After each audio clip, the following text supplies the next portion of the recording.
워런 버핏은 왜 델타는 매도하고 옥시는 홀딩했을까요? 다음에 나오는 인터뷰에서 그 이유가 밝혀집니다. One thing that Warren Buffett has been of late is very, very quiet. He has been selling stock. He's been avoiding acquisitions. When you look at it, these all add up to a fairly bearish signal. When he finally did speak at the annual meeting over the weekend, do you think his words matched his actions? Yes, and in fact, I think the tone and the content of his words at the annual meeting may portend a more near-term bearish outlook at Berkshire. As I've said before, given the breadth and depth of Berkshire's businesses, they're really sort of a microcosm for the broader economy, given all the sectors and industries that they're in.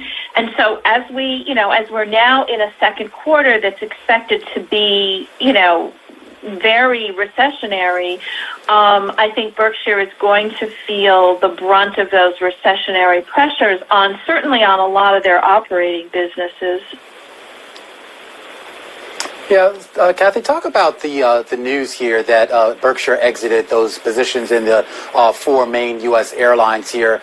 It was an investment that a lot of people questioned at the time that it was first disclosed, and over the years it wasn't necessarily a wildly profitable one.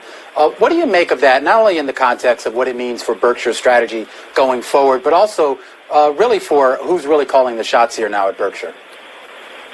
Well, and you make a very interesting point on a number of fronts, and who's really calling the shots. I mean, I will say that the decision to sell the airline stocks, I believe that when it comes to a decision of that magnitude, that Warren still sort of has to check the box and give it his okay. That's my sense. But I think a number of his lieutenants are sort of, going through the portfolio. And, again, I think the view at the firm is looking across both their operating portfolios and their investment portfolios and looking for places where there's probably going to be fairly significant demand destruction in the near term. And my sense is that, that led them to conclude that airlines were not coming back anytime soon. I mean, I think it's also important to look at that decision against the backdrop of some other Berkshire decisions, including the Occidental Petroleum investment that they are, not going to get out of, and for which right now, the warrant price that they received from Oxy, the stock is about a third of that, if not less, of that warrant price. So that's an investment that's out of the money.